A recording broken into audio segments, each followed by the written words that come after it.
My name is Sirisha.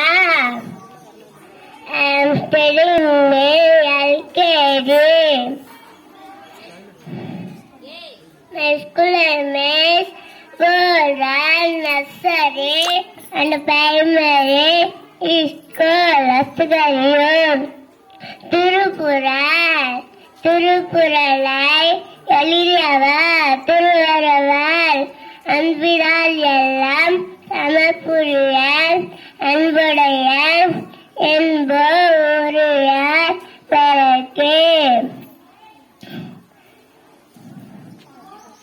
கற்க கசரட கற்பவை கற்ற பின் மிக்க அழகு தலை. செல்வத்தும் செல்வம் செடி செல்வம் அச்செல்வம் செல்வத்து எல்லாம் தலை. அகர முதல் எழுத்தெல்லாம் ஆதி பகவன் உடற்சே. Thank you.